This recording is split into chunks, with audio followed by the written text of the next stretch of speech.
Ceux qui appellent aux manifestations demain savent qu'il y aura de la violence. Et donc, ils ont leur part de responsabilité. Que les choses soient claires. Au début, on pouvait dire, oui, mais il y a des gens qui sont venus dans le groupe et qui ont cassé, c'est pas nous, on porte pas ça. Demain, je le dis, ceux qui viennent manifester dans des villes où il y a de la casse qui est annoncée savent qu'ils seront complices de ces manifestations. La mobilisation continue de fléchir. Selon le ministère de l'Intérieur, ils étaient 51 000 dans la rue samedi dernier contre 41 000. Aujourd'hui, 10 000 de moins.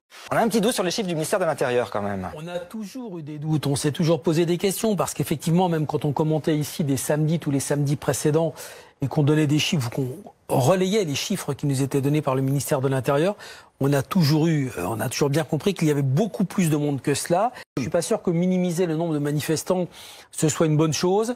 Et je suis pas sûr que donner des chiffres, alors là, à ce compte-là, il vaudrait mieux que le ministère de l'Intérieur ne donne aucun chiffre, ce serait beaucoup mieux. Ils disent que le mouvement s'essouffle alors qu'on crève tous de faim. Pour comprendre que ça va péter, y a pas besoin d'être devin. On voit qu'il y a 90% des Français qui soutiennent les Gilets jaunes. Et puis 2 semaines après, il n'y en a plus que 80, puis 70. Moi, depuis le début, ils me font chier les Gilets jaunes. Ça fait beaucoup de bruit. Il a dit, il commence à me faire, pardon pour le mot, mais à me faire chier les Gilets jaunes. Médiatiquement, vous craignez pas les conséquences de ça? Mais j'en ai rien à foutre. Qu'est-ce que j'en ai à faire? À un moment donné, il y a des gens qui pensent comme moi aussi. Il y en a plein qui peu pensent le comme disent, moi. et particulièrement parmi les personnes connues. C'est bien dommage que personne ne le dise, parce que je pense que c'est une grande majorité de gens qui n'ont peut-être pas la parole non plus pour dire stop aux Gilets jaunes, quoi. La bourgeoisie représente une minorité dans la société. Minorité audible. C'est bien ça la grande farce, c'est qu'une minorité très audible, qui occupe beaucoup de lieux d'expression, occupe le pouvoir depuis 200 ans. Alors qu'effectivement, la bourgeoisie, je dirais au sens le plus large, c'est le vote Macron, c'est-à-dire en gros 10-15% de la population. Et puis il fallait un contre-pouvoir à ces gilets jaunes. Il faut montrer qu'on est là aussi, et que ce ne sont qu'une petite partie du peuple, des factieux, des séditieux, des gaulois réfractaires comme on les a appelés. Et ils ne sont pas à la volonté du peuple, ils ne sont pas le peuple qui retourne travailler s'ils en ont du travail. Et puis voilà, là, on va dire, le peuple c'est nous. Nous aussi, on est le peuple. Nous aussi, on est le peuple. Nous aussi, on est le peuple. On pourrait faire un vote censitaire à l'envers. C'est-à-dire exclure la bourgeoisie d'un mécanisme de vote. C'est ça que vous suggérez au fond? De facto, si le peuple avait le pouvoir, enfin en tout cas si vraiment tous les citoyens pouvaient se faire entendre et avoir un pouvoir de décision, de facto, ça marginaliserait la bourgeoisie. Mais moi, je n'ai que empathie et amour pour les bourgeois. Je ne veux pas les exclure du jeu, qu'ils viennent discuter avec tout le monde, simplement qu'ils arrêtent simplement d'être à ce point-là centrés sur la défense de leurs intérêts.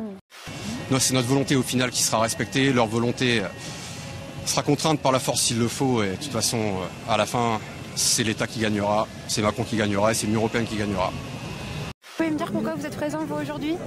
Moi, c'est pour soutenir la police nationale. C'est pour soutenir la police nationale. Nationale, ok. Défendre les institutions. D'accord. Notre cadre de vie et notre démocratie. Oui, là, c'est vrai qu'on retrouve des réflexes, c'est assez savoureux. D'ailleurs, moi, j'adore regarder ces images-là, parce que là, pour des gens qui douteraient de ce que j'essaie d'avancer dans mon livre, à savoir qu'il y a des réflexes de protection et des réflexes bourgeois, là, on en a la visibilité. Merci la police, merci la police, merci la police, merci la police. Ils essayent d'avoir des martyrs, à mon avis. Ah, vous pensez qu'ils font exprès de se mettre... Mais bien sûr, ils se mettent aux avant. Ils envoient même des vieilles femmes exprès. J'ai 64 ans. J'ai pas envie de crever en EHPAD. Je préfère crever ici avec vous. Oui, merci, madame. J'ai pas envie de crever en EHPAD. Je préfère crever ici et cracher à la gueule de Macron et de sa Brigitte qui s'effrite. Tati Daniel, vous ne la connaissez pas encore, mais elle vous déteste déjà. Vous aviez enfin d'autres qui, avec des engins chantiers, bousillaient cette maison du peuple et de la République, et qui est un ministère. Ça fait partie de la conflictualité sociale et politique. Il y a énormément de choses, il y a énormément de progrès dont vous profitez maintenant et que vous trouveriez absolument légitimes et justes, qui se sont arrachés par la violence, en tout cas par le désordre. Mais quand on est assis sur une situation, on n'a pas intérêt au désordre. À l'origine de tous les mouvements les plus horribles du XXe siècle, il y avait aussi de la misère sociale. Il y a une invariance dans la bourgeoisie. Et l'invariance de la bourgeoisie, c'est je possède, donc je veux conserver. Et puisque je veux conserver, j'ai tout à fait peur de la masse qui menacent éventuellement mes avoirs. Et la masse, c'est les classes populaires. J'ai entendu Bégodeau disant si Hitler est venu au pouvoir, c'est parce que la grande bourgeoisie l'a décidé. Mais enfin, quel nigaud! Youpi, un méchant pour jouer. Oui, un vrai méchant. Si Hitler est venu au pouvoir, c'est parce que le peuple allemand, avec sa misère, avec ses bas salaires horribles, avec ses brouettes d'assignats qui ne valaient plus rien, l'a décidé et a voté pour une majorité qui a porté Hindenburg au pouvoir, lequel a nommé Hitler. C'est des fables, tout ça. Les médecins, justement, qui étaient de garde ce jour-là, n'étaient pas en mesure d'opérer cette blessure parce qu'ils n'avaient jamais vu quelque chose comme ça.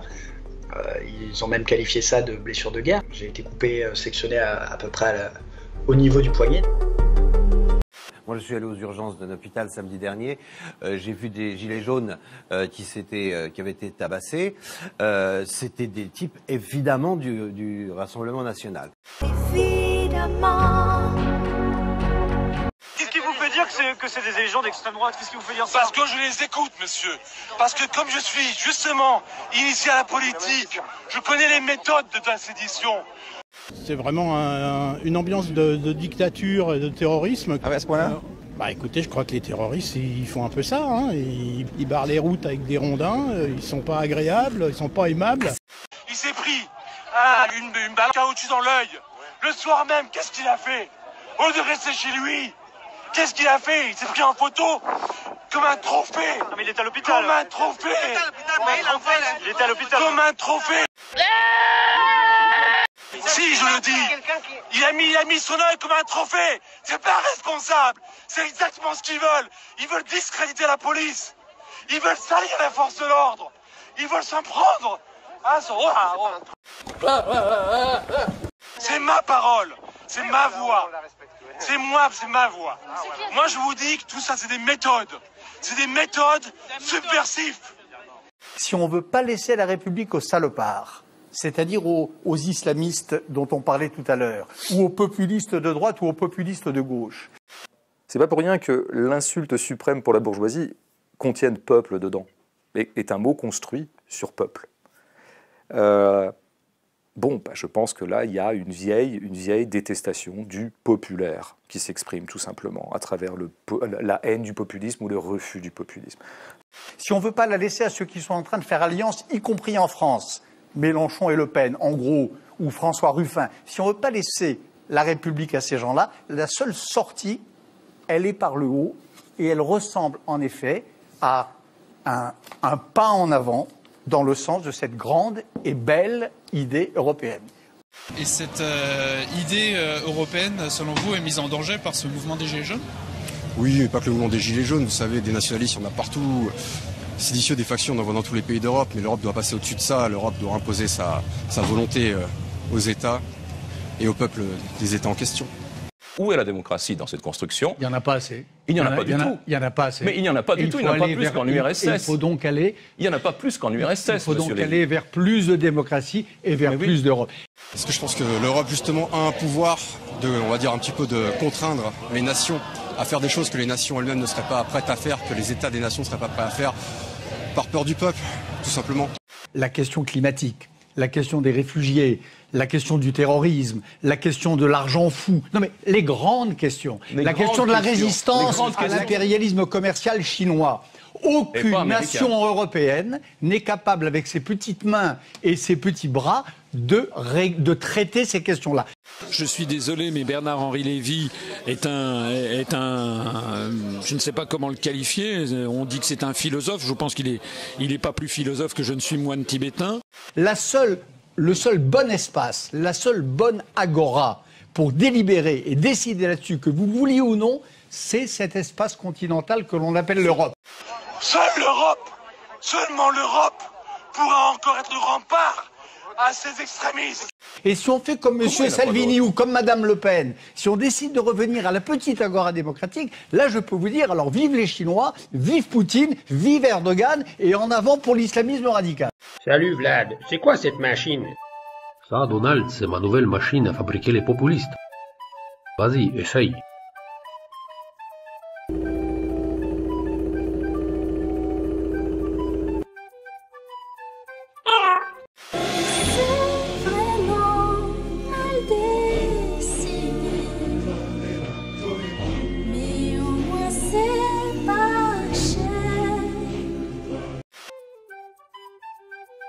Tu vois, il y a deux modèles. Les Eurolapins vont adorer. Non aux extrémistes! Non aux extrémistes! Le 26 mai 2019 auront lieu les élections européennes. L'abstention fera le jeu des loups. Prenez le destin de l'Europe en main et allez voter.